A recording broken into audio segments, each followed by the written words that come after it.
Hello friends, welcome to कारगी classes. Date आज की 31 मई 2021 और देख लेते हैं इंडियन एक्सप्रेस के एडिटोरियल और आइडिया पेज से इंपॉर्टेंट आर्टिकल जो अभी हम डिस्कस करने वाले हैं। फर्स्ट आर्टिकल जो हम डिस्कस करेंगे वो रहेगा आपके सामने ये, catch the new take wave. इस आर्टिकल में हम क्रिप्टो करेंसी और ब्लॉकचेन टेक्नोलॉजी से रिलेटेड अभी क्या ट्रेंड चल रहा है और हमें क्या करने की ज़रूरत है, ठीक है, जानेंगे इस आर्टिकल के थ्रू। दूसरा आर्टिकल हम देखेंगे इंडिया यूएस रिलेशन के एक रिज्यूम हो जाएगा, रिवीजन हो जाएगा।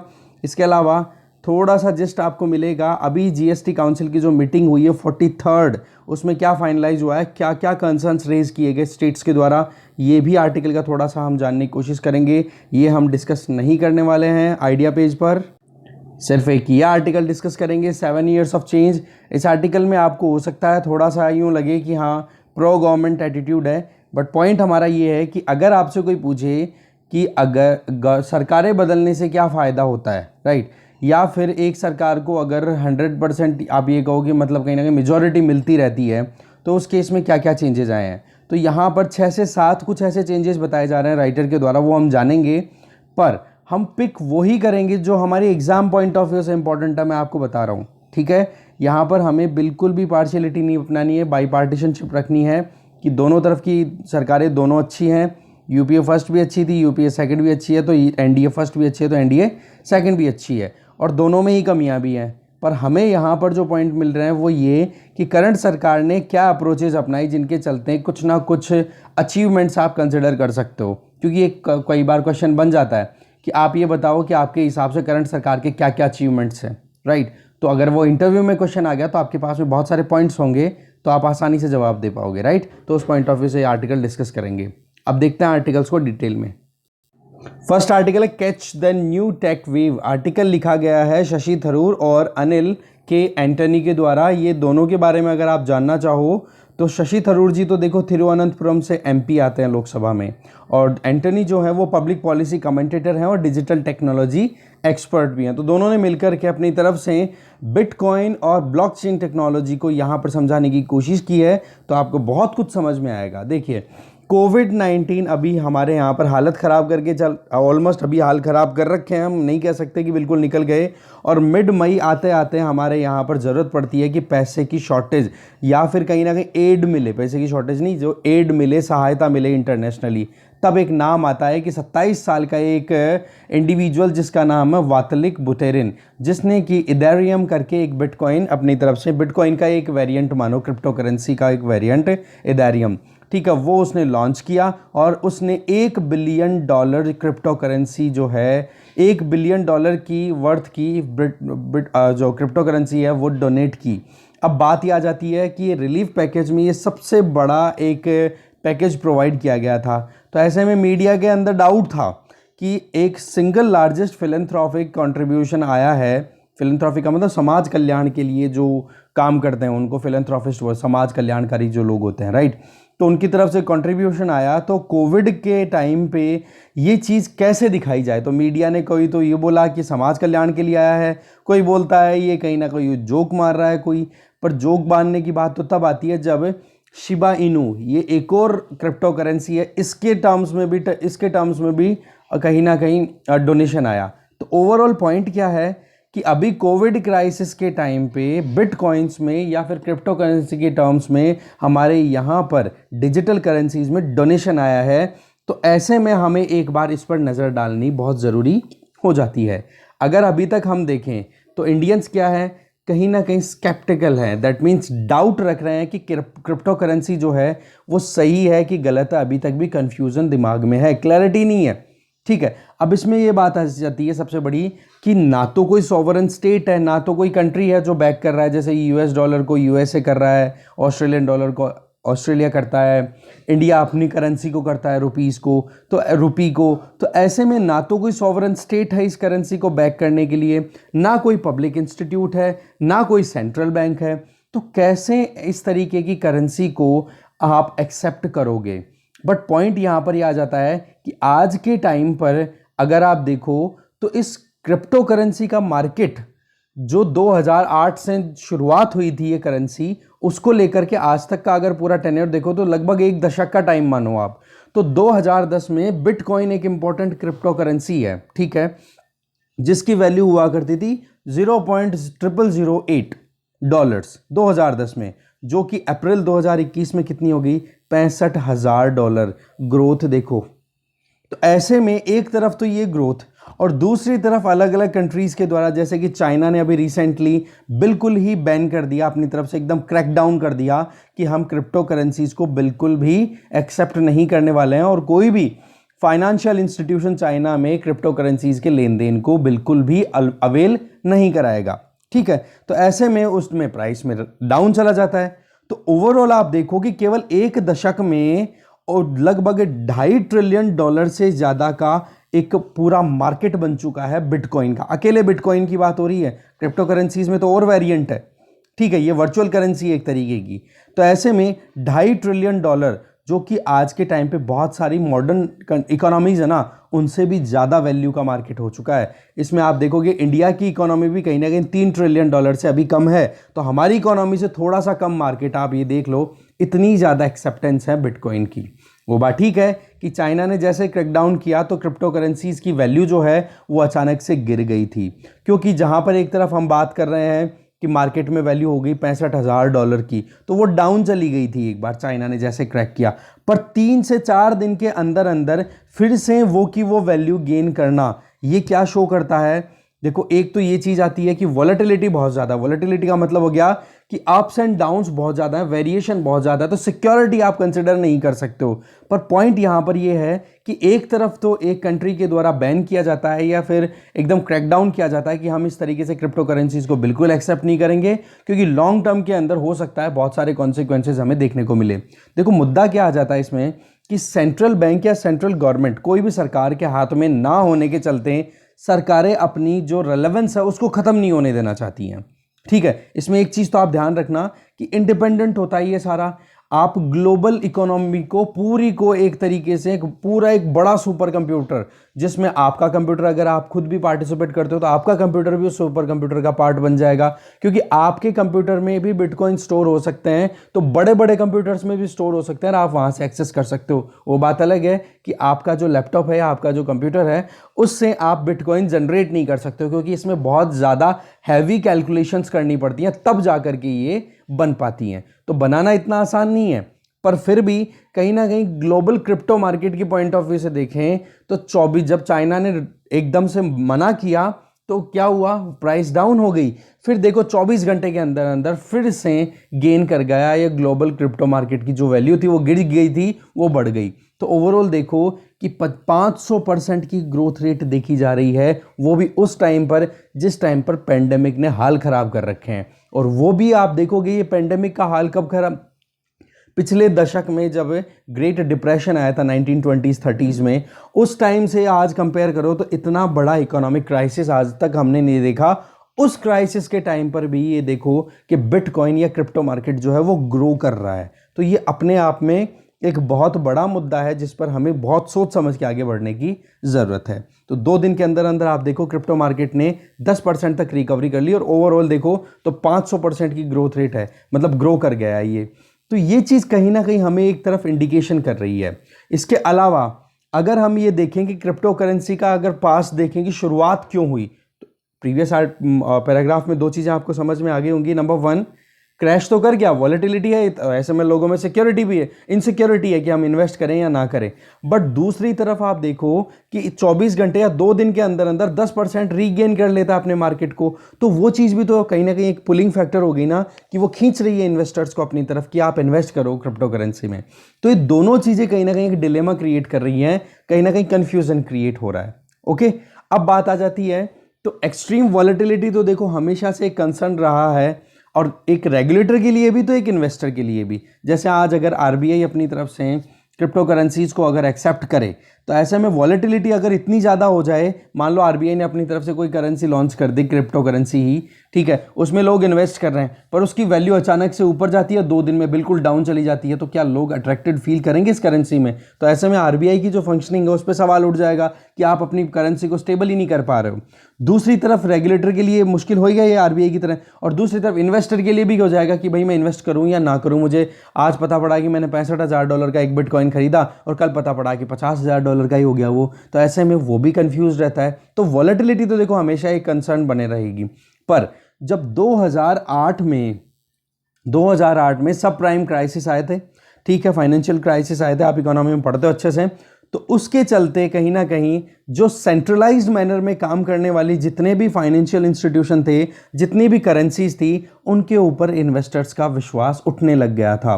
क्योंकि वजह क्या हो रही थी, वहां पर एक बबल बन गया था यूएसए में। ठीक है, होता क्या था कि मान लो एक प्रॉपर्टी का डॉक्यूमेंट है, इस प्रॉपर्टी के डॉक्यूमेंट को रख करके एक बंदे ने बैंक में रख दिया, गिरवी मॉर्गेज लोन ले लिया और अपने खुद के खर्चे चला लिए। अब बैंक को पैसे की ज़रूरत थी उस केस में, तो बैंक ने दूसरे किसी बैंक के पास में रख दिया और ऐसे में बैंक ने उधार ले लिया।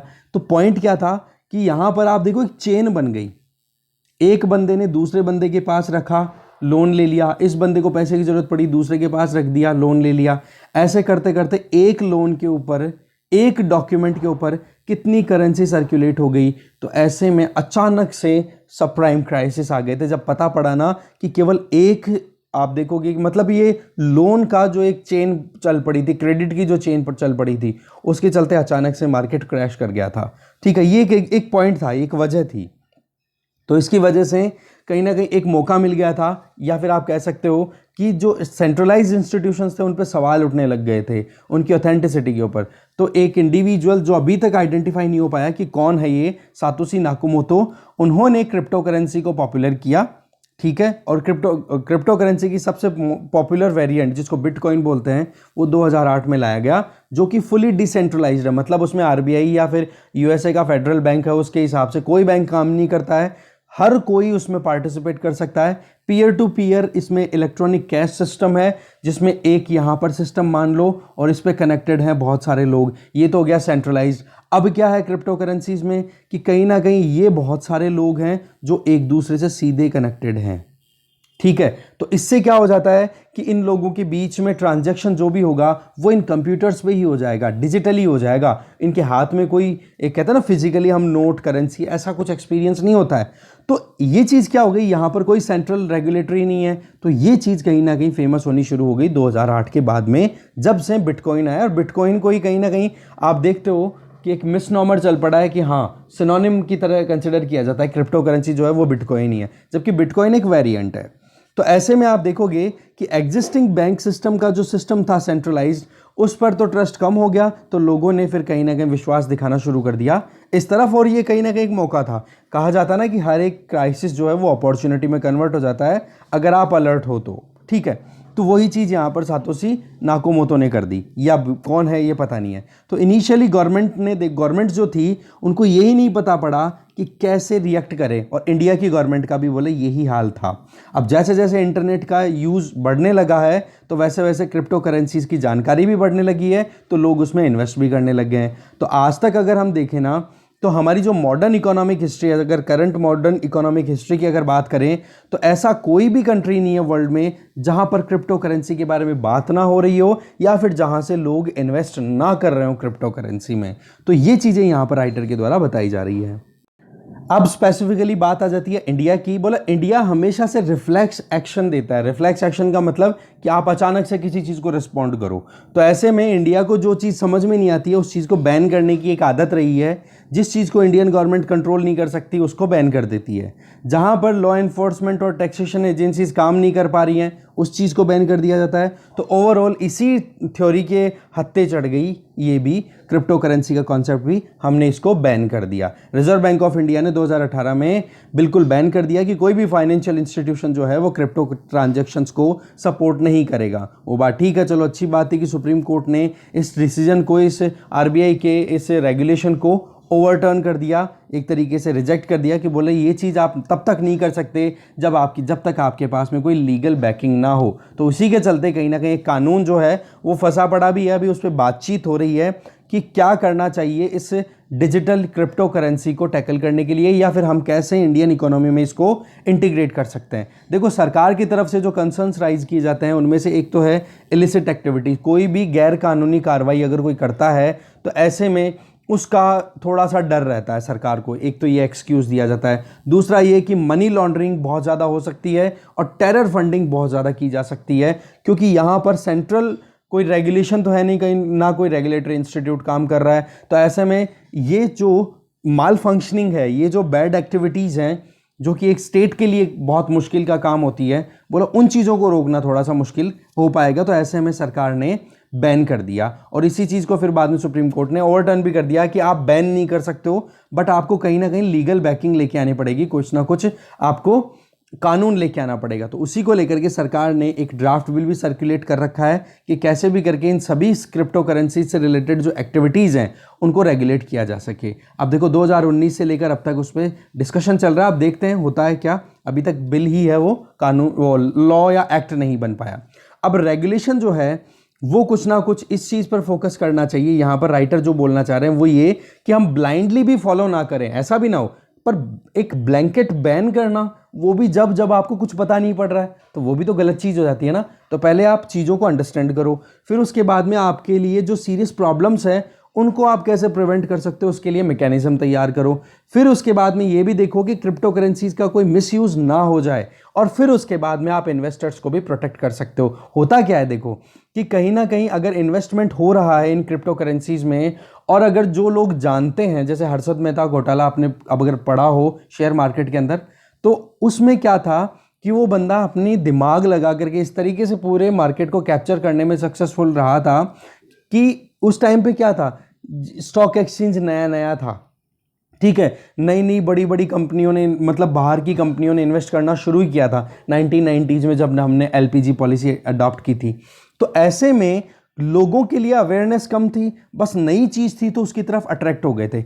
अब यहाँ पर मान लो कोई स्क्रूपुलस कोई इन्वेस्टर है, ठीक है, या फिर कोई सस्पेक्टिंग इन्वेस्टर है जिसके हाथ में पूरी पावर है, या फिर उसको पकड़ में आ गई नब्ज इस क्रिप्टो करेंसी की, और उसकी तरफ उसने सारी मतलब पूरी कैलकुलेशन करके अपना पूरा प्लान कर लिया और लोगों को बिटकॉइन में या क्रिप्टो करेंसीज में मैक्सिमम इन्वेस्ट करा रहा है। तो पता पड़ा कि लोगों ने तो ये सोच लिया कि हाँ इन्वेस्ट कर देते हैं, नई चीज़ है, बहुत बढ़िया है, रिटर्न बहुत अच्छा मिलता है, पर पता पड़ा कि वो एक बंदा या कुछ बंदे उन्होंने बहुत सारा फ़ायदा उठा लिया। जैसे कि हर्षद मेहता घोटाले में हुआ था कि उसने अकेले नहीं पूरा शेयर मार्केट के पूरा पैसा फ़ायदे उठाने की बात की थी। वो बात अलग है कि बाद में फिर 4-5 साल बाद में वो पकड़ा गया था वो बंदा, ठीक है। पर पॉइंट यहाँ पर ये आ जाता है कि कहीं ना कहीं इन्वेस्टर्स को प्रोटेक्ट करने की भी ज़रूरत है। सीरियस प्रॉब्लम्स जो है हमने टेररिस्ट या मनी लॉन्ड्रिंग या ये जो चीज़ें हमने प्रीवियसली देखी जिस पर सरकार अपने डाउट्स क्रिएट कर रही है, तो उन पर भी हमें ध्यान देने की ज़रूरत है, तो मिसयूज़ भी ना हो। तो ऐसे में क्या है,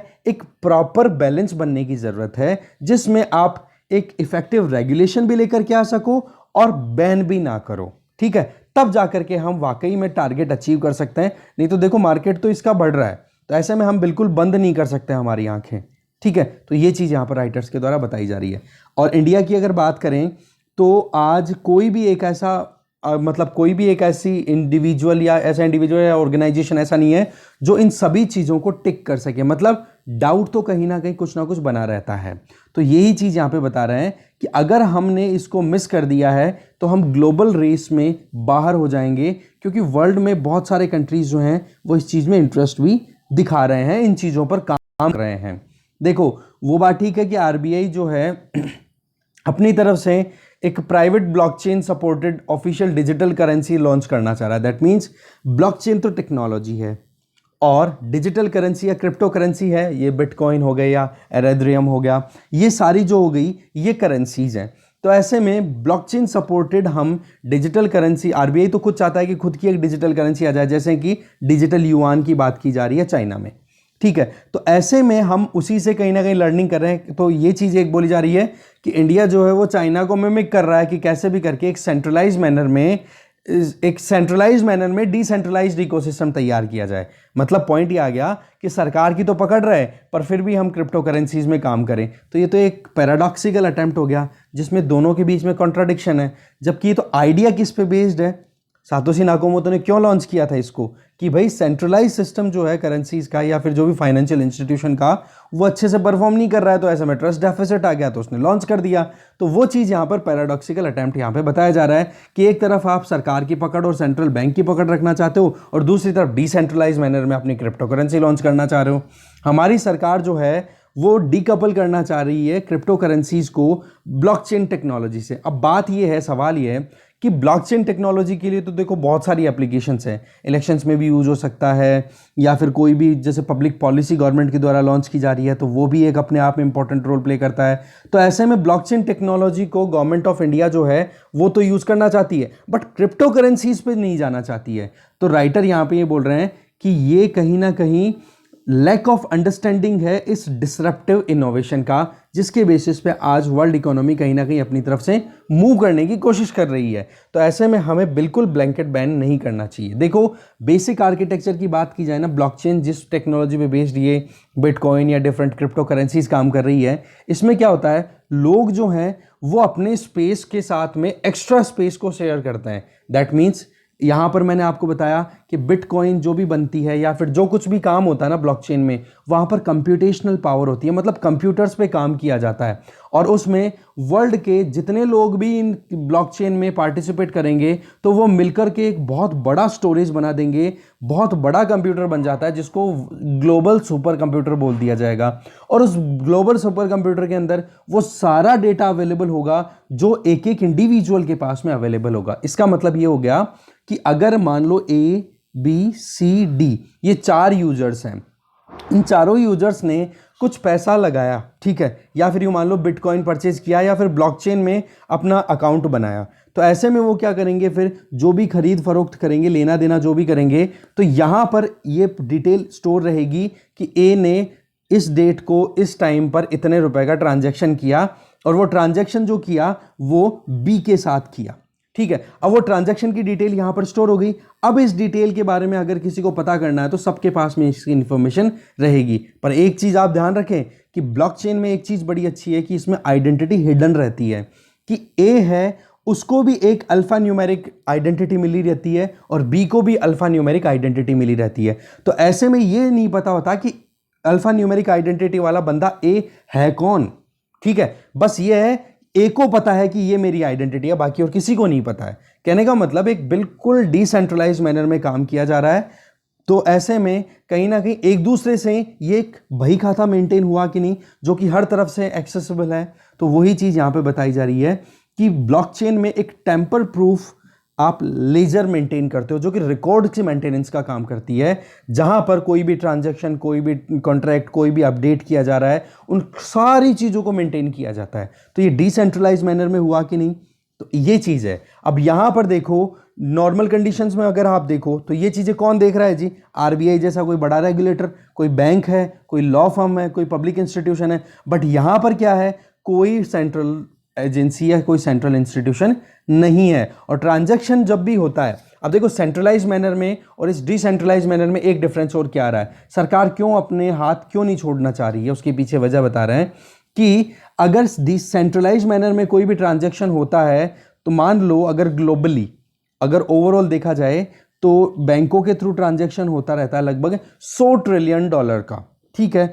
उसका $100 ट्रिलियन का 3% जो है ये जो सेंट्रल अथॉरिटीज है ना, वो अपनी सर्विसेज को मेंटेन रखने के लिए लेती हैं। तो यहां पर क्या हो गया कि हर $100 ट्रिलियन के ऊपर $3 ट्रिलियन तो खर्चा होगा ही। तो इसी चीज को अगर आप यहां पर ब्लॉकचेन बेस्ड क्रिप्टो करेंसीज में अगर ट्रांजैक्शन करने शुरू कर दोगे तो वहां पर आपके पास में कोई सेंट्रल एजेंसी तो है नहीं, ना कोई इंटरमीडियरी है। तो ऐसे में क्या हो गया कि जो भी ट्रांजैक्शन होंगे उनमें ये जो कॉस्ट है ना 3% वाली, ये बिल्कुल खत्म हो जाएगी। तो बोला इससे पैसा बहुत बचेगा, ठीक है। ये चीज यहां पे बताई जा रही है। बट पॉइंट वही आ जाता है फिर कि भाई यहां पर अभी भी थोड़ी सी एम्बिगिटी है। आप देखो कि अगर कोई मतलब बंदा, अब यहां पर हमें एक तरफ बात कर रहे हैं कि आइडेंटिटीज का पता नहीं पड़ता है, जैसे सातोशी नाकामोटो का अभी तक पता नहीं पड़ा है कि बंदा कौन है। एक बार पकड़ा भी गया था एक बंदा, पर उसका पता नहीं है कि वो सातोशी नाकामोटो ही है क्या।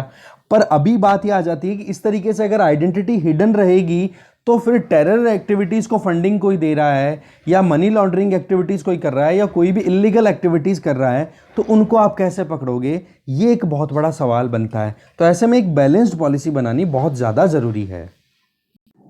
इसके अलावा आगे राइटर ये बताना चाह रहे हैं कि देखो ई गवर्नेंस को हम प्रमोट करने की बार बार कोशिश कर रहे हैं। इसके अलावा सरकार जो भी स्कीम बना रही है उसका हो गया, या नीति आयोग कुछ भी काम करे, तो बॉटम अप अप्रोच की हम बात करते हैं, तो गाँवों से या फिर ग्रास रूट लेवल से आप फीडबैक लेकर के फिर पॉलिसी फॉर्मुलेट करो, तो वो चीज़ भी कहीं ना कहीं इस ब्लॉकचेन टेक्नोलॉजी बेसिस पे की जा सकती है। जुडिशियल फंक्शनिंग है वो भी आसानी से की जा सकती है। इलेक्टोरल प्रोसेस में भी कहीं ना कहीं आप ब्लॉकचेन का यूज़ कर सकते हो। तो ऐसे में क्या हो गया कि एफिशिएंट और ट्रांसपेरेंट मैनर में काम हो जाएगा, और ये खर्चा जो होता है फालतू तो नहीं कहेंगे खैर, क्योंकि इकोनॉमी में ट्रांजैक्शन अगर घूमता है तो उससे फ़ायदा ही होता है। Economy is all about the circulation of money, right. अगर मनी सर्कुलेट नहीं होगी तो उस केस में क्या होगा, तो खैर वो हम बिल्कुल एक्सट्रीम ना जाकर के पॉइंट यहाँ पर ही आ जाता है कि इन एप्लीकेशंस में भी ब्लॉकचेन का यूज़ किया जा सकता है, जहाँ पर सेंट्रलाइज्ड एजेंसी को आप रिप्लेस कर सकते हो इस टेक्नोलॉजी का यूज़ करके, और सरकार कहीं ना कहीं इस पर काम भी कर रही है, ऐसी बात नहीं है। अब बात आ जाती है, देखो टेक्नोलॉजी फर्म्स की अगर बात करें, बोले कि यहाँ पर अट्रैक्शन क्यों आएगा, जैसे सवाल ही आ गया ना कि हमने पूरी बातें कर ली, फिर भी यह बात आती है कि क्यों लोग यहाँ पर अट्रैक्टेड फील करेंगे। तो सवाल ये है, आज गूगल और फेसबुक इतनी पैसे वाली बड़ी कंपनीज बनी कैसे, क्योंकि उनके पास में मल्टीट्यूड ऑफ यूज़र्स हैं, नंबर ऑफ यूज़र्स बहुत ज़्यादा हैं, और उन्हीं यूज़र्स ने इंटरनेट कंज्यूम किया और उन्हीं इंटरनेट कस्टमर्स ने इनको पैसे वाला बनाया। तो एग्जैक्टली वही चीज़ आप ब्लॉकचेन पे काम करो कि कहीं ना कहीं इंटरनेट कस्टमर्स है ना, वो ही इस तरीके से अपना काम एक्टिविटीज़ को ऑनलाइन परफॉर्म करेंगे, तो माइक्रो पेमेंट्स होंगे। माइक्रो पेमेंट्स जब होंगे तो डिजिटल स्पेस में और ज़्यादा काम होगा, और उसी बेसिस पे उनको पेमेंट भी मिलेगी, तो वो खर्चा भी करेंगे। तो ओवरऑल बात क्या हो गई कि कोई भी बंदा, अगर मान लो आपके पास में कोई भी वेबसाइट का या किसी भी इंडिविजुअल ने कोई लिंक भेजा कि भाई आप रेट करो हमारी एप्लीकेशन को, तो आप उस पर रेटिंग दोगे, रिव्यू दोगे, या फिर कोई भी इमेजेस को अपलोड कर रहे हो, कुछ भी कर रहे हो, तो ऐसे में अगर आपको पैसा मिलना शुरू हो जाए तो उसके लिए आप इंटरेस्टेड मैनर में काम करोगे। तो बोला इंटरनेट कस्टमर जो है वो ऑटोमेटिकली फिर पैसा बनाना शुरू कर देगा, जैसे कि डेटा क्रिएट कर रहा है वो, या किसी के डेटा को रिव्यू कर रहा है, कोई अपने ओपिनियन दे रहा है, जैसा कि अभी चल भी पड़ा, आप भी देखते हो कि अलग अलग वेबसाइट्स हैं, या फिर आप देखो सोशल मीडिया प्लेटफॉर्म्स हैं, वहाँ पर अर्निंग्स होती है। तो वही चीज़ बोला आप इस पे अप्लाई कर सकते हो, जहाँ पर नॉर्मल कस्टमर जो है वो भी अगर कोई एक्टिविटी परफॉर्म करता है तो उसकी इनकम इंश्योर हो सके। देखो हमारे डिजिटल स्पेस की अगर बात करें तो ब्लॉकचेन बेस्ड अगर हम उस पर काम करते हैं तो रीडिस्ट्रीब्यूटिव, दैट मीन्स डिसेंट्रलाइज हो जाएगा, सबके बीच में डिवीजन भी होता रहेगा, सब जितना कोई परफॉर्म करेगा, मतलब वो ये मेरिट बेस्ड काम होने लग जाएगा, और फेयरर मैनर में आपको एक्टिविटीज़ होती हुई दिखाई देगी। ऐसा नहीं होगा कि कहीं पे पार्टीशन है, कहीं पे टिल्ट है, वो सारी चीज़ें बैलेंस मैनर में होती हुई दिखाई देगी, राइटर्स का ये कहना है। इसके अलावा आप देखोगे हज़ारों ऐसी कंपनियां हैं ग्लोबली जो कि इस तरीके के प्रोजेक्ट्स पे काम भी कर रही है। और हाँ, एक चीज़ ध्यान रखें कि ये एक पैराडाइम शिफ्ट देखने को मिलेगा, एक बहुत बड़ा चेंज देखने को मिलेगा। अगर फर्स्ट क्वार्टर 2021 की हम बात करें तो ब्लॉकचेन में बेस्ड वर्ल्ड वाइड बहुत सारे ऐसे स्टार्टअप्स खुले हैं जहां पर लगभग $2.6 बिलियन का इन्वेस्टमेंट आया है फर्स्ट क्वार्टर ऑफ 2021। ये ध्यान रखना आप किसकी बात कर रहे हैं, जो कि 2020 के पूरे साल के कंपैरिजन से भी ज़्यादा है। समझ गए? तो इतना ज़्यादा अट्रैक्शन हो रहा है, और रही सही में पेंडेमिक ने और डिजिटली पुश कर दिया है सभी को, तो वो और एक कहीं ना कहीं बेनिफिट मिल रहा है। इसी बीच में अगर आप देखोगे इंडियन ब्लॉकचेन में भी, इंडियन लोगों की तरफ से भी अगर देखें तो इंडियन ब्लॉकचेन स्टार्टअप्स में भी देखें तो लगभग 0.2% अभी तक, मान लो ग्लोबली $100 का अगर इन्वेस्टमेंट हुआ है तो इंडिया में लगभग आप मान के चलो $0.2 का इन्वेस्टमेंट अभी तक हुआ है यहाँ पर ब्लॉकचेन बेस्ड जो भी स्टार्टअप्स हैं। तो ऐसे में अभी क्या है, करंट गवर्नमेंट ने बिल्कुल इम्पॉसिबल बना रखा है कि कोई भी एंटरप्रेन्योर जो है या कोई भी इन्वेस्टर जो है वो इस तरीके के इकोसिस्टम में ज़्यादा इन्वेस्ट ना करे, क्योंकि बिल्कुल ब्लैंकेट बैन करने के लिए आरबीआई ने दे दिया सर्कुलेशन। रही सही में हमारे यहाँ पर कोई कानून नहीं है, तो डाउट है, पर फिर भी अभी तक इंडियन इन्वेस्टर्स ने लगभग 10,000 करोड़ रुपए डिजिटल करेंसीज में ऑलरेडी इन्वेस्ट कर रखे हैं। तो यहाँ पर बात क्या आ गई कि नया रेगुलेशन आना चाहिए, कानून बनने की ज़रूरत है। हमें इनोवेशन को हिंडर नहीं करना है, इनोवेशन को रोकना नहीं है, हमें इन्वेस्टमेंट को भी बढ़ाना है और इसकी जो पॉसिबिलिटीज़ है उस पर काम करने की ज़रूरत है और जल्दी से जल्दी बननी चाहिए, नहीं तो हम लेट होते चले जाएंगे।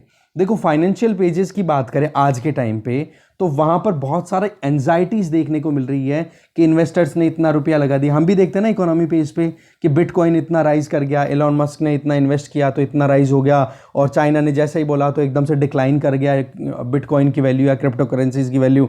तो ऐसे में कहीं ना कहीं एक क्लियर कट पॉलिसी नहीं होगी ना, तब तक ऐसे ही चिंता चलती रहेगी, इन्वेस्टर्स हैं वो कंफ्यूज्ड होते रहेंगे। तो यहाँ पर हमें क्या ज़रूरत है कि इंडिया को हमेशा से ही एक आदत पड़ी है कि हम डिजिटल रेवोल्यूशन के हर एक फेज में पीछे पड़े हैं, फिसड्डी साबित हुए हैं, चाहे वो सेमीकंडक्टर टेक्नोलॉजी हो, चाहे इंटरनेट हो, चाहे स्मार्टफोन्स की अडेप्टेबिलिटी हो, चाहे 4G 5G ट्रायल्स की बात करो जो आज तक चल रही हैं, जबकि दूसरे कंट्रीज में आगे और ज़्यादा स्पीडअप किया जा चुका है। तो हमें ज़रूरत क्या है कि ब्लॉकचेन जैसी टेक्नोलॉजीज़ को यूज़ किया जाए, हमारे यहाँ पर ह्यूमन कैपिटल, ह्यूमन रिसोर्सेज को क्रिएट किया जाए, एक्सपर्टाइज दी जाए, ट्रेनिंग मिले, रिसोर्सेज की अवेलेबिलिटी हो, तब जाकर के ये जो रेवोल्यूशन है जिसको हम बोल रहे हैं 4.0, इसमें भी एडवांस्ड अगर देखोगे तो ये जो ब्लॉकचेन टेक्नोलॉजी है जिसमें भी अगर आप देखो तो क्रिप्टो करेंसी जो है इस पर हम काम कर पाएंगे। अब ये बैठता कब है वो बताएगी कि पॉलिसी मेकिंग जो है वो कब होती है। तो सही टाइम पे सही वक्त पर सही पॉलिसी मेकिंग अगर हो जाएगी तब जाकर के ये काम हो पाएगा। तो ये हो गया हमारा ब्लॉकचेन पे बेस्ड क्रिप्टो करेंसी से रिलेटेड आर्टिकल। आगे देखते हैं।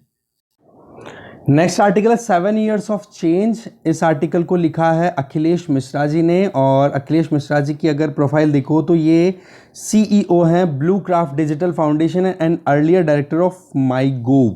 ठीक है, कंटेंट के संबंधित आप देखोगे तो कंटेंट के से रिलेटेड काम किया करते थे माई गवर्नमेंट पोर्टल पे।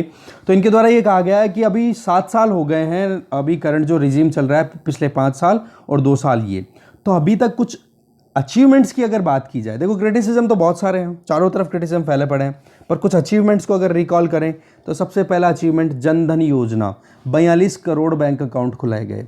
मुद्रा योजना जिसमें 29 करोड़ लोन सैंक्शन हो गए, जिनमें 15 लाख करोड़ रुपए तक का लोन डिसबर्सल हो चुका है। UPI बेस्ड जो ट्रांजैक्शन है, डिजिटल ट्रांजैक्शन है, वो लगभग 25 बिलियन रियल टाइम ट्रांजैक्शन होते हैं 2020 में, ये बताया जा रहा है। तो डिजिटल पेमेंट्स को हमने इंप्रूव किया। तो ऐसे में ये कुछ इंपॉर्टेंट सिग्निफिकेंट पॉइंट्स थे। अब बात करते हैं कुछ दूसरे पॉइंट्स की। नंबर 1 पॉइंट यह आ जाता है कि अभी तक जितनी भी सरकारें थी उनके अंदर और अभी करंट सरकार में अगर आप डिफरेंशिएट करो तो वो एक पॉइंट आपको मिलेगा कि पहले केवल मैक्रो इकोनॉमिक पॉलिसीज हुआ करती थी, कि मैक्रो इकोनॉमिक्स मतलब इकोनॉमी एज अ होल आप देखते थे। तो इसके चलते कहीं ना कहीं बहुत साल बीत गए कि ग्रास रूट लेवल पे डेवलपमेंट आप पेनिट्रेट होते हुए कम देख पा रहे थे। वही बात मैक्रो इकोनॉमिक में क्या हो गया जी, आप प्लान बनाओगे टॉप पे, फिर उसके बाद में पैसा पहुंचेगा नीचे तक, और बाद में आप देखोगे तो कहीं ना कहीं उसका वही बात है राजीव गांधी जी की बात कि सेंटर से अगर 1 रुपया निकलता है तो गांवों तक पहुंचते पहुंचते 10 पैसा भी नहीं बचता। इतना करप्शन, इतना ज़्यादा बीच में लेयरिंग हो गई, तो इसके चलते क्या हो गया, प्रॉब्लम ही प्रॉब्लम। तो उस चीज़ को ख़त्म करने के लिए जनधन आधार और मोबाइल ट्रिनिटी जैम, इसमें क्या हुआ, आज के टाइम पे जब भी आपको कोई पैसा ट्रांसफ़र करना है, सब्सिडी देनी है या फिर लोगों को हेल्प प्रोवाइड करनी है, आज जो सजेशन हम पढ़ते हैं ना कि लोगों के अकाउंट में कैश ट्रांसफ़र करो, वो सजेशन क्यों आ रहे हैं जी, इसीलिए क्योंकि लोगों के पास में बैंक अकाउंट है। आज बहुत सारी जनता के पास में इंडिया में बैंक अकाउंट हो चुके हैं और लगातार खुल रहे हैं। तो जो डिजिटल पेनिट्रेशन है या फिर फाइनेंशियल इंक्लूजन है वो अगर बढ़ता है तो उसका कहीं ना कहीं आप देख सकते हो मेन पॉइंट जाता है वो ये कि आपने मैक्रो इकोनॉमिक्स से थोड़ा सा और डीपर सोचने की कोशिश की। रिजल्ट क्या निकला, गाँव में इलेक्ट्रिसिटी बहुत पहुंच गई है, सैनिटेशन प्रॉपर होने लग गया है गाँव में, ज़्यादा भी नहीं, चलो एक चीज़ तो बोली जाती है कि गांव में जो सैनिटेशन की एक्टिविटीज़ जो स्वच्छ भारत मिशन के अंडर में शुरू की गई थी, बोला गांव में अब वो उनका मेंटेनेंस नहीं है, बट एक अवेयरनेस है, ये आप ध्यान रखें, अलर्टनेस है। हर कोई ये वेट करता है कि अगर मेरी लाइवलीहुड अच्छी हो जाएगी, मेरी अर्निंग अच्छी होगी तो मैं डेफिनेटली एक अच्छी हेल्दी लाइफ जीऊँगा। तो एक ये चीज़ हो गई। दूसरा प्राइवेटाइजेशन, या फिर आप कहोगे कि कहीं ना कहीं एक इंडिविजुअल, देखो प्राइवेट और गवर्नमेंट पब्लिक दोनों में डिफरेंस क्या है, पब्लिक में आप कम्युनिटी पॉइंट ऑफ व्यू से सोचते हो, प्राइवेट में आप इंडिविजुअलिस्टिकली पॉइंट ऑफ व्यू से सोचते हो। तो ऐसे में नए कॉन्सेप्ट लेकर के आना या फिर पुराने कॉन्सेप्ट्स को रिवाइवल देना एक तरीके से, ठीक है। न्यू फार्म लॉज जो लाए गए हैं उनमें आपको पता है 3 लॉज को जब रिव्यू किया गया सेलेक्ट कमेटी के द्वारा पार्लियामेंट में, तो ये कहा गया कि आप ये एसेंशियल कमोडिटीज वाला एक्ट है इसको तो as soon as possible implement करो, ठीक है। तो वो चीजें कहीं ना कहीं फेवरेबल हैं। दूसरा पॉइंट यहां पे बताते हैं कि आज के टाइम पे अगर सेंट्रल गवर्नमेंट की परफॉर्मेंस को हम देखें तो जो आप वैक्सीन की हम बात करें, जहां पर एक तरफ तो कोविड-19 ने कितना परेशान किया है, दूसरी तरफ हमारे यहां पर वो बात ठीक है कि शॉर्टेज रही हमारे रॉ मटेरियल की, फिर भी वर्ल्ड की टॉप कंट्रीज जितनी थी लगभग 10 से 12 कंट्रीज, उन कंट्रीज में से एक कंट्री इंडिया भी था जहां पर वैक्सीन डेवलपमेंट हुआ। और सीरम इंस्टीट्यूट ऑफ इंडिया जो है वो वैक्सीन प्रोड्यूस भी कर रहा है, एस्ट्राजेनेका का एक वैक्सीन जो कि हमारे यहां पर कोविशील्ड बोला जाता है, तो आउट ऑफ इंडिया उसको एस्ट्राजेनेका वैक्सीन बोला जाता है। तो वो जो एफिकेसी हमने देखी वो चीज़ हमें कहीं ना कहीं एक कह सकते हो कि वर्ल्ड में जल्दी से जल्दी होम ग्रोन वैक्सीन को प्रोड्यूस करने वाले कंट्रीज में से एक है। तीसरा कि अभी तक अगर हम देखें तो चाइना का जो फैक्टर था उसमें हम कहीं ना कहीं डिफेंसिव हुआ करते थे, पर अब की बार हमने केवल और केवल एक चीज़ पर ध्यान दिया, वो था हमारा नेशनल इंटरेस्ट। चाहे डोकलाम हो या पेंगोंग लेक पे, डोकलाम 2017, पेंगोंग लेक पे डी एस्केलेशन अभी रिसेंट, ठीक है। और अभी भी कहीं ना कहीं बचे हुए जो हॉट पॉइंट्स हैं वहाँ पर आमने सामने आर्मीज खड़ी है। तो पॉइंट यहाँ पर क्या है कि हम बिल्कुल क्लियर 1 to 1 बात करने वाले हैं। चाइना ने अपनी तरफ से बेल्ट एंड रोड इनिशिएटिव शुरू किया, तो हमने हमारी national security and territorial integrity को, national sovereignty and territorial integrity को ध्यान में रखते हुए बिल्कुल भी चाइना के सामने नतमस्तक नहीं हुए। हमने ये कहा कि पीओके में से अगर आपकी बेल्ट एंड रोड इनिशिएटिव की एक branch China Pakistan economic corridor जाती है तो वो आपने हमसे बिना पूछे उधर से पास क्यों की, तो हम आपके बेल्ट एंड रोड इनिशिएटिव को बिल्कुल फेवर नहीं करते। आज चाइना साउथ चाइना सी में अपनी दादागिरी लगाता है तो इंडिया खुला मतलब ओपनली अपनी तरफ से स्टेटमेंट देता है कि चाइना बिल्कुल गलत कर रहा है। पॉइंट क्या आ गया कि मल्टीनेशनल कॉपरेशन इंडिया का बहुत हद तक बढ़ गया है। ग्लोबल थिंक टैंक्स में आज इंडिया की बातचीत होती है, इंडिया को एक इंपॉर्टेंस मिलती है, बोलो वो चीज हो गई। इसके अलावा नेक्स्ट जो पॉइंट है वो है फॉरेन पॉलिसी में चेंजेस, कि आज हम जो कुछ भी कर रहे हैं ना उसके पीछे केवल और केवल एक प्रिज्म हम लगा रहे हैं, एक प्रिज्म केवल एक लेंस के थ्रू देख रहे हैं, वो लेंस है हार्डकोर नेशनल इंटरेस्ट। क्या हमारे देश के हमारे राष्ट्र के हित में कुछ है तो हम आगे बढ़ेंगे, नहीं तो हम बिल्कुल डिस्कार्ड करेंगे। ये नहीं देखेंगे कौन हमारे ऊपर अटैक करेगा क्या नहीं करेगा। तो ऐसे में एक ये रियलिटी है कि कहीं ना कहीं नेशनल इंटरेस्ट को ज़्यादा ध्यान में दिया जाता है। आप देखते हो ना हम कितनी बार सी राजा मोहन जी का इंटरनेशनल अफेयर से रिलेटेड आर्टिकल हम डिस्कस करते रहते हैं, बहुत सारे आर्टिकल्स आते हैं। तो अभी यूँ मान के चलो वो जो बोल रहे हैं ना एग्जैक्टली वैसा ही कुछ इंप्लीमेंट होता हुआ आपको दिख रहा होगा, ठीक है। इसीलिए कहीं ना कहीं उनके आर्टिकल्स बहुत ज़्यादा आते हैं हमारे, तो उनके आर्टिकल्स को तो आप सीरियस लिया करो, बिल्कुल इग्नोर नहीं करना उनको। पांचवा जो पॉइंट बता रहे हैं वो ये कि अभी प्राइवेट एंटरप्राइजेस जो हैं उनके ऊपर फालतू दबाव ना लगा करके उनकी जो लेजिटिमेट डिमांड रहती है वो क्या कि देखो प्राइवेट एंटरप्राइज है वो काम किसके लिए करेगा जी, बोलो प्रॉफिट मेकिंग के लिए। तो उस चीज़ को आप कंसिडर करो कि हाँ जितना उनका लेजिटिमेट प्रॉफिट बनता है, जितना वाजिब उनका मुनाफा बनता है, अगर उतना वाजिब मुनाफा वो कमा रहे हैं तो ठीक है। अगर वो वाजिब मुनाफे से ज़्यादा अगर घपला करके पैसा कमाते हैं तो उस केस में बहुत सारे checks and balances already available है, तो सही टाइम पर सही तरीके से लगाम लगाने की पूरी कोशिश है। मतलब प्राइवेट एंटरप्राइजेस को भी पूरा ऑप्शन मिल रहा है, पर वो ही विद इन लिमिट्स, ऐसा नहीं ब्रीच कर दे अपने लिमिट्स को, ठीक है। इसी तरीके से छठा जो पॉइंट यहाँ पे बताया जा रहा है वो ये कि आज वुमेन को एम्पावर करना और जो सोशल क्लचेज हैं जो कि सोसाइटी में हमारे यहाँ पर कितने कंस्ट्रेंट है, कितने लिमिटेशंस हैं, उनसे उनको फ्री कराना, तो बोलो उसमें भी बहुत हद तक काम किया जा चुका है। और उसी चीज़ को आप एक एग्जांपल के तौर पे लो कि आर्म्ड फोर्सेस में परमानेंट कमीशन के तौर पे वुमेन का कंडक्ट होना, इंडक्ट करना, वुमेन पार्टिसिपेशन को आर्म्ड फोर्सेस में इंक्लूड करना।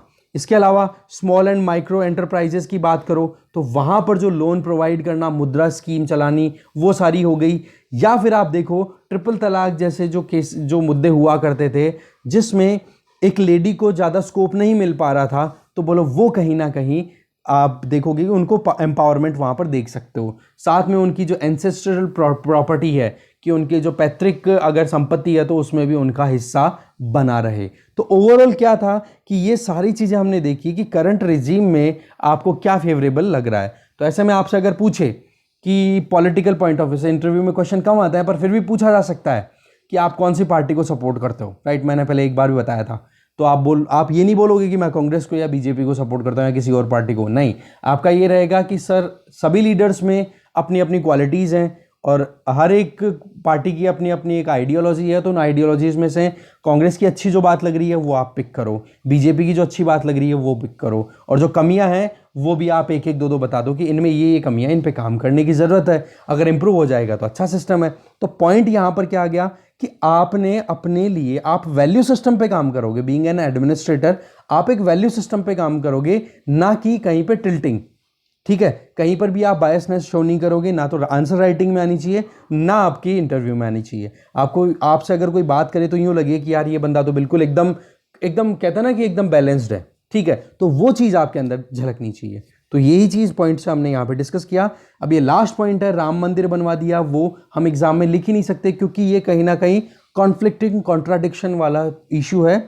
आपकी कुछ भी आइडियोलॉजी हो, मेरी कुछ भी आइडियोलॉजी हो, हम आइडियोलॉजी के चक्कर में नहीं पड़ने वाले हैं। ध्यान रखना, आप हमें ध्यान रखना है इंडियन कॉन्स्टिट्यूशन का। इंडियन कॉन्स्टिट्यूशन जो कह रहा है वो ही हमारे लिए है, क्योंकि आप इंडियन कॉन्स्टिट्यूशन को सर्व करने के लिए नौकरी करोगे, वहां पे किसी और चीज़ के लिए नहीं करोगे, समझ गए। तो इस पॉइंट को मैंने इसीलिए डिस्कस नहीं किया, पॉइंट कि ये चीज़ हम वहाँ पर नहीं बोल सकते। आप एक एडमिनिस्ट्रेटर हो, आप अगर कहीं पर भी जाकर अपनी मतलब एक तरीके से सेवाएं दे रहे हो, तो वहाँ पर आपको तो एक एक बंदे की ध्यान रखनी पड़ेगी ना। वहाँ पर आप किसी को भी इग्नोर नहीं कर सकते हो, चाहे आप कोई कास्ट, कोई जात, कोई धर्म, किसी से भी बैकग्राउंड से बिलोंग करते हो, चाहे आप मेल हो फीमेल हो, कोई मैटर नहीं करता। आपको इक्वल ट्रीटमेंट देना पड़ेगा, चाहे वो LGBTQ कम्युनिटी से ही बिलोंग क्यों ना करे, समझ गए। तो ये चीज़ है, इसमें से कुछ चीज़ें हमें पिक करनी थी, वो हमने कर ली। तो अभी करंट गवर्नमेंट की जो जितनी कुछ भी एक तरीके से हम देख सकते हैं कि अचीवमेंट्स क्या हैं, वो हमने यहाँ पर देख लिए। बाकी क्रिटिसिज्म तो हमारे पास में अथा पड़ा है ही, तो आप बैलेंस कर सकते हो। बाकी इन क्वेश्चन को आप कहीं ना कहीं लिखते टाइम पे आंसर में भी यूज कर सकते हो, ठीक है। बट वही चीज़ है, बैलेंस बनाना है, क्रिटिसिज्म ज़्यादा ना हो जाए, बैलेंस रहना चाहिए। आगे चलते हैं। नेक्स्ट आर्टिकल है रिवाइजिंग अमेरिका। अमेरिका से रिलेटेड देखो हमने बहुत सारी बातें पहले ही कर लिया। हमारे external affair minister S Jaishankar जो हैं वो USA की विजिट पे गए हुए हैं। तो उन्होंने देखो प्रेसिडेंट और वाइस प्रेसिडेंट से तो मिलना उनका हो नहीं पाया, बाकी जो की प्लेयर्स हैं उन सब के साथ में उन्होंने बातचीत की, जो कि एक अच्छी बात है। रही सही में आप देखोगे कि Barack Obama, Donald Trump, George W Bush, इन्होंने इंडिया के साथ में USA के रिलेशन को बहुत ऊंचाइयों तक पहुंचाया है। तो वो ही कहीं ना कहीं एक प्रेशर भी है जो बाइडेन एडमिनिस्ट्रेशन पे, तो वो उनकी डिमांड भी है, क्योंकि एक नई टर्म निकल के आ गई, that is known as Indo Pacific. Indo Pacific region में दोनों कंट्रीज को एंगेज करना पड़ेगा, तो दूसरी कर रहे हैं दोनों। तो दूसरी तरफ आप देखोगे तो पॉलिटिकली भी कहीं ना कहीं सपोर्ट मिल रहा है इंडिया को, ठीक है, USA के अंदर। अब चाहे और जो वो भी by partition based, that means दोनों पार्टीज है ना वहां पे, डेमोक्रेटिक पार्टी और रिपब्लिक पार्टी, दोनों के लीडर्स कहीं ना कहीं सपोर्ट कर रहे हैं। एक तरफ USA ने शुरुआत में चलो थोड़ी आनाकानी दिखाई थी, बट वही चीज है कि आपने कमिटमेंट दिया था। क्वेड की जो फर्स्ट मीटिंग हुई, वर्चुअल समिट हुई थी, जिसमें जो क्वेड के लीडर्स हैं, और आपको पता ही है क्वेड में कौन कौन से कंट्रीज़ हैं, जिसमें US, इंडिया, जापान, ऑस्ट्रेलिया, ये चारों मिलकर के क्वेड बनाते हैं। तो इनकी लीडर्स की जब बातचीत हुई थी तो वैक्सीन के लिए फाइनलाइज किया गया था कि हाँ वैक्सीन में एक दूसरे को सपोर्ट किया जाए, ग्लोबल सप्लाई चेन में काम किया जाएगा। तो उसी चीज़ को लेकर के कहीं ना कहीं USA ने फिर अपने आप पे दबाव महसूस किया, और फिर बाद में हमारे जहाँ पर रॉ मटेरियल की डिमांड या शॉर्टेज चल रही थी, वो कहीं ना कहीं फुलफिल हो पाई, और अब कहीं ना कहीं थोड़ा बहुत एक्सेलरेट हो रहा है। वैसे अभी भी पूरा नहीं हो पा रहा है वैक्सीन, बट जैसे ही 18 से 44 साल के जो एज ग्रुप को भी वैक्सीनेशन के अलाउ कर दिया, तो आपको पता ही अभी शॉर्टेज चल रही है। जुलाई तक ये कहीं ना कहीं कोप अप कर पाएंगी हमारी कंपनीज, पर तब तक और भी ऑप्शंस एक्सप्लोर किए जा रहे हैं, जैसे फाइजर, मॉडर्ना और जो ये कंपनीज हैं, इनको बोला जा रहा है ट्रायल करो आप यहाँ हमारे यहाँ पर। या फिर जो वॉलंटियर कहते हैं ना, वॉलंटियर लाइसेंसिंग, ठीक है, वॉलंटरीली जो लाइसेंस देना होता है, एक तो होता है कंपलसरी लाइसेंसिंग जो तो सरकार देती है, और वॉलंटरी लाइसेंसिंग का मतलब हो गया कि जिस कंपनी ने इन्वेंशन किया, रिसर्च किया, उसके बाद में वैक्सीन डेवलप किया, वो टेक्निकल नो हाउ वो दूसरी कंपनीज के साथ शेयर करते, बोलते कि 3 से 4% आप हमें दोगे, 10% आप हमें दोगे, बाकी आप प्रोड्यूस करो वैक्सीन। तो वो क्या रॉयल्टी मिलती रहेगी उनको। तो ये भी एक ऑप्शन है, देखते हैं रिजल्ट क्या निकलता है। बाकी काम तो हर एक लेवल पे हो ही रहा है। तो पॉइंट यहाँ पर ये है कि आज हमारा जो एंगेजमेंट है USA के साथ में, इंडो पैसिफिक रीजन को देखो, पॉलिटिकली देखो या इकोनॉमिकली भी कहीं ना कहीं आप देखो, इन्वेस्टमेंट इंडिया में टॉप 3 कंट्रीज में से एक है USA, हमने बार बार देखा ये। इसके अलावा आप देखो क्वेड वाला जो एक रियलिटी निकल के आ रही है उसको तो हम बिल्कुल ही इग्नोर नहीं कर सकते, जहाँ पर मिलिट्री एंगेजमेंट भी इंक्रीज होती चली जा रही है। साथ में अफगानिस्तान वाले मुद्दे पर भी बातचीत की गई, क्योंकि अफगानिस्तान से यूएसए के ट्रूप्स विड्रॉ कर रहे हैं। दूसरी तरफ तालिबान जो है वो शांति बिल्कुल स्थापित नहीं करना चाह रहा है। तो ऐसे में यूएसए भी कहीं ना कहीं डिलेमा में है कि, क्योंकि देखो सवाल तो उठ ही रहे हैं ना बहुत सारे कि यूएसए जो है वो अफगानिस्तान को कहीं ना कहीं तालिबान के चंगुल में छोड़ के जा रहा है, जो कि बहुत गलत है। जबकि यूएसए को खुद भी डर है कि अगर तालिबान अगर इसी तरीके से एक तरीके से पीस एग्रीमेंट्स को वायलेट करता रहा तो हो सकता है कि जो 2001 में वर्ल्ड ट्रेड सेंटर पर अटैक हुआ उस तरीके से यूएसए के अगेंस्ट में अफगानिस्तान की लैंड को तालिबान यूज होने दे। तो यूएसए को ये भी डर है। और तीसरा हमने ये भी देखा था कि यूएसए जल्दी से छोड़ना इसलिए नहीं चाहता अफगानिस्तान को, क्योंकि वहाँ पर चाइना रशिया इनकी डोमिनेंस इंक्रीज हो जाएगी। अब उनकी डोमिनेंस अगर बढ़ती है तो देखो भाई फिर तो यूएसए के लिए कहीं ना कहीं मुश्किलें हैं ही। तो ये चीज़ें बहुत सारे चैलेंजेस हैं। वर्ल्ड पॉलिटिक्स बहुत कॉम्प्लेक्स होती है, जियो पॉलिटिक्स बहुत ज़्यादा कॉम्प्लेक्स होती है। बस आपको तो केवल इक्वेशन समझनी है, सोल्यूशन आप क्लियर कट एक नहीं दे सकते, ध्यान रखना। केवल आपको एक बैलेंस बनाना होता है। तभी तो क्या बोला था, बैलेंस ऑफ पावर। एक आपने थ्योरी पढ़ी होगी बैलेंस ऑफ पावर, कि एक कंट्री है ए, दूसरा कंट्री है बी। बी बहुत कमज़ोर है, ए बहुत पावरफुल है, पर ए फिर भी अटैक नहीं कर सकता बी पे, क्योंकि बी ने जो है दूसरे पावरफुल कंट्रीज़ के साथ में अलायंस बना हुआ है। तो ऐसे में क्या हो गया, बैलेंस ऑफ पावर। ये एक तरीके से सिस्टम काम करता है। तो आप देखो ओवरऑल म्यांमार में भी कू हुआ फरवरी में, वहाँ पर भी सेटलमेंट नहीं है। तो इन चीज़ों को लेकर के भी बातचीत हुई थी। तो देखो अभी एंगेजमेंट बहुत अच्छी है, सिनर्जी भी देखने को मिल रही है, दोनों कोऑपरेट कर रहे हैं। दूसरी तरफ यूनाइटेड नेशन सिक्योरिटी काउंसिल में इंडिया जो है वो नॉन परमानेंट मेंबर के तौर पे 2021-22 में 2 साल तक अपनी टेन्योर कंप्लीट करेगा। तो ऐसे में यूनाइटेड नेशन सिक्योरिटी जनरल जिनका सेक्रेटरी जनरल जिनका नाम है एंटोनियो गुटरेस, तो उनसे भी इन्होंने बातचीत की। देखो वॉशिंगटन की बात आए तो इसका मतलब हो गया यूएसए की बात करो, न्यूयॉर्क की बात आए तो यूनाइटेड नेशंस की बात आती है, क्योंकि यूनाइटेड नेशंस का हेडक्वार्टर न्यूयॉर्क में लोकेटेड है, आपको पता होना चाहिए। ठीक है, तो ऐसे में इनके साथ में भी एंगेजमेंट हुई। तो वहाँ पर भी बातचीत की कि इंडिया जो है वो डिटरमाइंड है कि कैसे भी करके अपनी नॉन परमानेंट मेंबरशिप का 2 साल का जो टेन्योर है इसको कॉन्सिक्वेंशियल वन बनाए। दैट मीन्स कि कुछ ना कुछ रिजल्ट मिले, यहाँ पर आउटकम मिलना चाहिए। ठीक है, तो मल्टीलैटरल प्लेटफॉर्म पे भी देखो या bilateral diplomacy point of view से देखो तो इंडिया जो है वॉशिंगटन के साथ में तो बायलैटरल डिप्लोमेसी में सक्सेसफुल हो रहा है, या फिर कहीं ना कहीं एंगेजमेंट अपनी बढ़ाया जा रहा है। तो मल्टीलैटरलिज्म की बात करो तो New York, that means United nation में भी इंडिया एक्टिवली पार्टिसिपेट करने के लिए रेडी है। फिर नेक्स्ट आर्टिकल आ जाता है मैटर ऑफ कॉम्पनसेशन। देखो जीएसटी को लेकर के बातचीत क्या हुई थी, जीएसटी जुलाई 2017 में आया था। ये कहा गया था कि भाई 2022 तक जो है वो कॉम्पनसेशन दे दिया जाएगा। पर अभी जो 43वीं मीटिंग हुई है ना जीएसटी काउंसिल की, तो उसमें प्रॉब्लम क्या आ रही है, सबसे बड़ी बात तो ये कि एक जो एस्टिमेट लगाया गया था कि जीएसटी के बेसिस पे बहुत सारा कलेक्शन हो जाएगा, या फिर कम से कम इतना कलेक्शन तो हो जाएगा जिसके बेसिस पे कि इकोनॉमी अच्छे से चल सके, स्टेट्स की इकोनॉमी भी और सेंट्रल गवर्नमेंट की भी इकोनॉमी। तो ऐसे में अभी क्या हुआ, लोकलाइज्ड लॉकडाउन लगाया गया। अब की बार क्या हुआ था, नेशन वाइड लॉकडाउन तो नहीं लगाया गया।